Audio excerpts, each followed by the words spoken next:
Do you know that feeling of being spiritually prepared for the end of the year, yet sensing deep down that inner peace always seems just one step ahead of you? During this season of Advent, it's very common for us to become so focused on the rush of celebrations, gift shopping, and endless preparations that the true purpose of waiting is lost to anxiety. After all, how can we receive the peace born in the manger if our hearts are still a battlefield, filled with hurry and worry? The truth is that the spiritual rebirth we seek begins in the middle of chaos, not after it.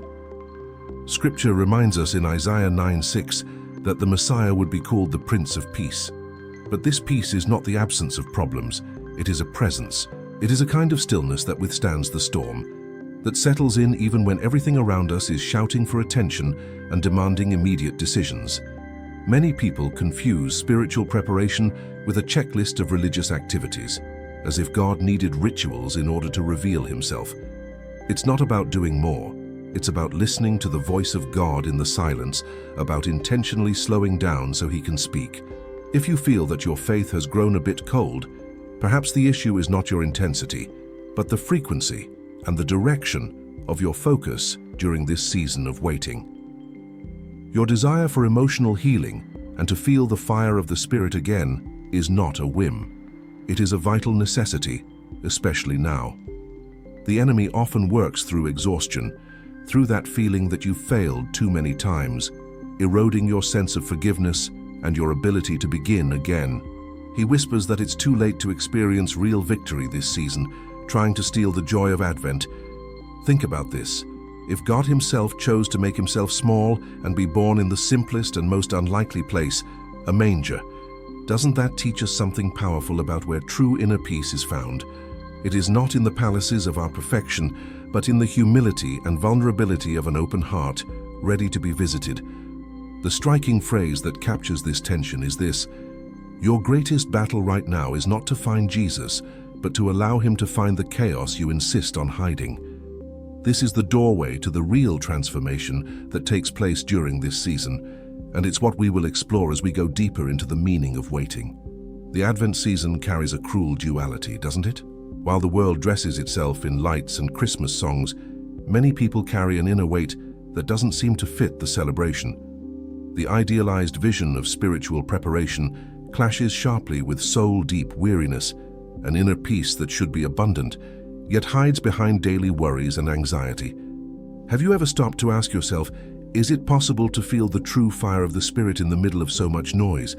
It becomes even harder when that noise is internal, past failures that our minds insist on projecting into the future, undermining our sense of God's forgiveness.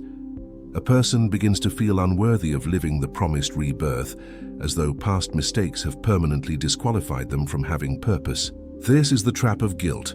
It paralyzes faith and blocks emotional healing, preventing us from accepting that his love is not based on our performance.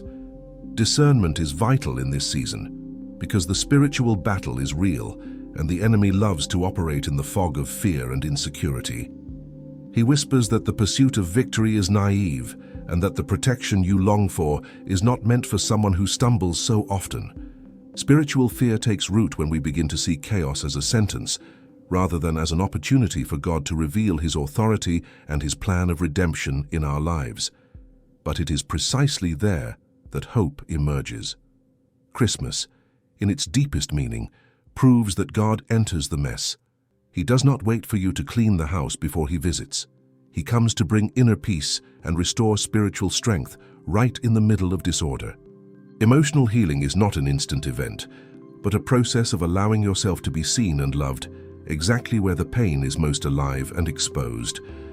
Where is your sense of direction right now? Many times, the reason we struggle to hear the voice of God is simply that we are moving too fast, listening to our own confusion. It's a simple reality check. If you spend 10 hours consuming distractions and only 10 minutes in quietness, which voice do you think will be loudest within you? True spiritual preparation requires the intentional sacrifice of our time, yet this quietness is difficult because we can't easily visualize what is happening in the unseen, the depth of what we are truly waiting for. The transformation we need requires a shift in how we view the season of Advent. What does our waiting actually look like? And how might that image help us seek belonging and care more intentionally? Imagine your spiritual life during Advent as a garden being prepared for winter while awaiting the first flower of spring. Anxiety and guilt are like weeds that choke the seed of inner peace, stealing the nourishment and light essential for rebirth. That's why, even with so much effort, purpose seems to wither. Energy is spent fighting what needs to be uprooted instead of nurturing what needs to be watered. The most powerful visual metaphor for this moment is that of the potter and the clay. Have you ever watched a potter at work? Clay only takes shape and beauty after intense pressure and, most importantly, fire. It is in the kiln that impurities are burned away, and the clay's fragility is transformed into strength and resilience. In the same way, the emotional healing and victory we seek only manifest after we pass through the heat of transformation. The mistake is to think that redemption and forgiveness are merely decrees. In truth, they are a process of shaping. The pressure of life, the very difficulty that is making you question your spiritual strength, is not a sign of abandonment, but the hand of the potter at work. He is exposing your cracks and your weariness, not to condemn you, guilt, but to heal and strengthen you, redemption, preparing you to receive the fire of the Spirit. Our minds are often like a clogged coffee filter. You pour in the water, the voice of God, but it cannot fully pass through. It doesn't flow. The clog consists of old habits, unresolved wounds, and a resistance to trusting His authority for direction. For the water to flow and discernment to arise, we must actively clean the filter, removing the residue that blocks clarity. This search for protection and care is, at its core, the desire to be planted in firm soil. Storms come to everyone, but what determines whether a tree falls or grows stronger is its roots. Advent is an invitation to deepen those roots in the certainty of Jesus' coming, establishing an unshakable belonging. Those who are well-rooted feel peace even when the wind blows hard. Therefore, look at your heart as a sanctuary that needs to be purified and adorned, not with external decorations, but with stillness and right expectation. What are you allowing to take root in this garden? This reflection leads us to the next point, where biblical truth connects with our practical lives, revealing what is truly at stake. The great biblical truth for this season of Advent is found in John 1:5. The light shines in the darkness, and the darkness has not overcome it. This is more than a beautiful verse. It is the assurance that the peace born in the manger has authority and spiritual power to overcome any darkness you may be facing, whether guilt, anxiety, or spiritual fear. The practical consequence of this revelation is liberating. You don't need to fight the darkness.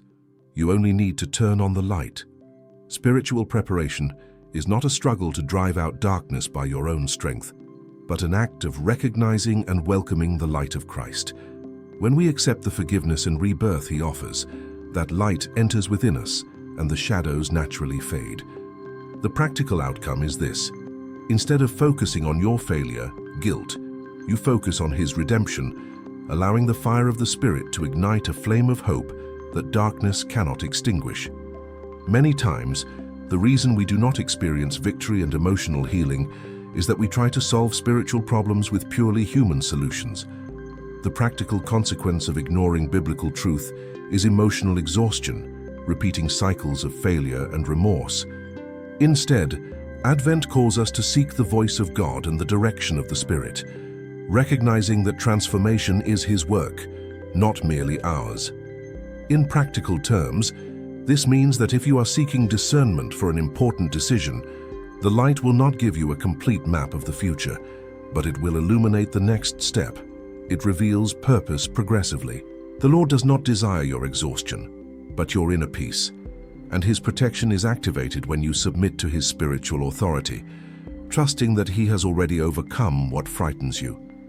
The truth is that He resurrects what is dead, and that includes joy, faith, and dreams you thought were lost. The practical consequence is immediate. He exposes in order to heal. When pain is brought into the light, not hidden as we saw in part 1, it loses its paralyzing power, and you can, for the first time, feel truly seen and cared for, establishing a deep sense of belonging in Him. So the revelation is this: The light is here in the manger, and you are the place he has chosen to dwell. The practical response is to stop running from your own chaos and allow the peace of Christ to find you. But how can we intentionally create an environment where this light becomes tangible in our lives?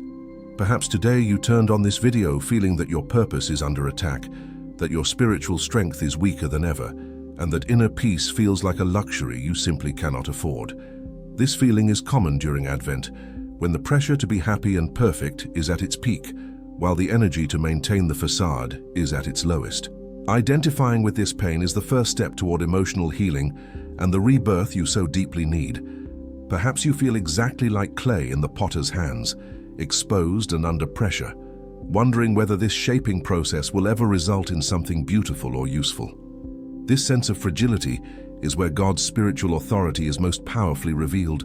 He sees you, knows you, and understands exactly what is needed to transform your pain into victory, to give you the forgiveness and redemption that break the cycle of guilt. Perhaps you have hesitated to seek direction or to listen for the voice of God because you fear what he might ask of you. The truth is that he only asks for what already belongs to him, your heart. He desires your surrender so he can give you complete protection. Pause for a moment and ask yourself, what am I holding on to so tightly that is preventing the peace born in the manger from entering my life? Perhaps you have tried to force the fire of the Spirit through constant activity, believing that spiritual preparation meant exhaustion rather than stillness. Today's invitation is to simplicity. Remember that Jesus was born in the simplicity of a manger. Transformation does not come through complexity, but through simple surrender and the acceptance of his care. Perhaps you are carrying a burden that is not yours, overly concerned with judgment or with what the community might think. Advent is, above all, about belonging to him. Your search for discernment must first be aimed at the heart of God. If your heart is with him, his authority is your covering, no matter what others say or think. And perhaps, just perhaps, this video has reached you as a divine reminder that he exposes in order to heal, and he raises what is dead. This is not a moment of condemnation, but of invitation. It is your signal to stop postponing your hope and begin to act, not with strength, but with faith. But what would be a simple, practical step to anchor that faith during this season? To anchor your faith and activate this transformation in a practical way, I propose a simple practice, focused on spiritually preparing your heart for the coming of Christmas. If inner peace is what we seek, we must create daily space to receive it. I call this the silent calendar of the heart, an intentional way of seeking the voice of God in the midst of chaos. The idea is that, starting today and continuing until the 25th, you dedicate just 5 minutes of your day, non-negotiable, not to ask, but simply to listen. Do not pick up your phone. Do not turn on the TV. Simply sit in a quiet place, take a deep breath and say, Lord, I am here to be seen by you. What does the fire of your Spirit want to reveal to me today? This stillness is your act of identification with the manger. This practice of active listening is the key to discernment and direction. In these 5 minutes, you are creating a vacuum of time for his authority to manifest, breaking through the noise of your own worries. You will realize that your spiritual strength does not come from striving, but from this daily surrender. By stopping, you are actively seeking his care. If thoughts of guilt or lack of forgiveness arise, use this time to surrender the pain and practice redemption. Remember, he exposes to heal. Do not fight the failure. Simply place it in the light and receive the rebirth he offers. This posture disarms spiritual fear and marks the beginning of your victory over soul weariness. It is an act of belonging and of faith, because you are investing in your purpose in a concrete way. When we consider the time we spend on social media or checking emails, 5 minutes is nothing.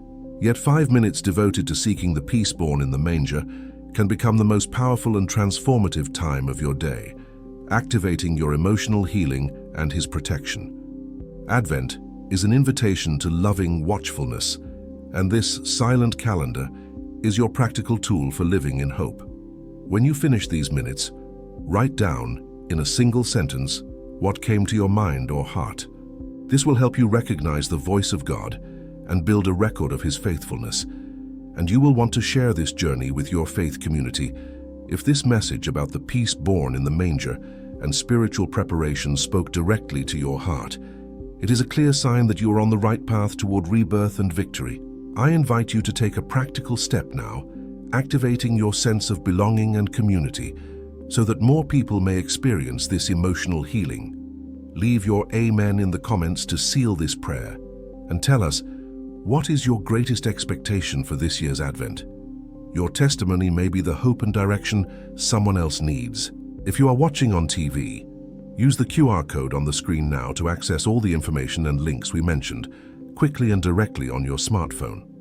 In addition, we have an exclusive ebook that goes deeper into the practices and the true purpose of this Advent season, detailing how to seek inner peace and the fire of the Spirit. The link is in the first pinned comment. Don't miss the opportunity to dive into this study and strengthen your spiritual strength during this crucial time. And of course, remember to share this video with someone you know also needs to hear the voice of God and is seeking His care. Now, close your eyes for a moment, take a deep breath, and invite the fire of the Spirit to fill this space. He is our spiritual strength, our refuge. Lord, we thank you for the certainty of your coming, for the peace born in the manger, and for the assurance that our purpose is secure in you. We surrender to you all weariness, the guilt that insists on condemning us, and the fear that blocks our discernment. We ask, Father, that your forgiveness would surround us during this Advent season, that we would feel rebirth and redemption in a new way. May the pains of the past be eased by your emotional healing, and may your care be tangible in every decision we make, giving us the right direction, strengthen our sense of belonging, and drive away every spiritual fear that tries to steal our inner peace. With the authority you have given us, we declare victory over all anxiety and over anything that prevents us from hearing the voice of God. May your protection cover us, and may our spiritual preparation be grounded not in our effort, but in your transforming grace. You raise what is dead within us, and we receive this transformation and the hope it brings into our lives today. Amen. Returning to the question we asked at the beginning, how can we receive the peace born in the manger if our hearts are still a battlefield? The answer is not to fight harder, but to surrender to His care. True inner peace does not come when the chaos ends, but when you allow Jesus to meet the chaos you insist on hiding. This surrender is your act of faith and the beginning of your real victory in this season. And if you want to understand even more deeply how God's spiritual jurisdiction operates in your everyday life, stay with us.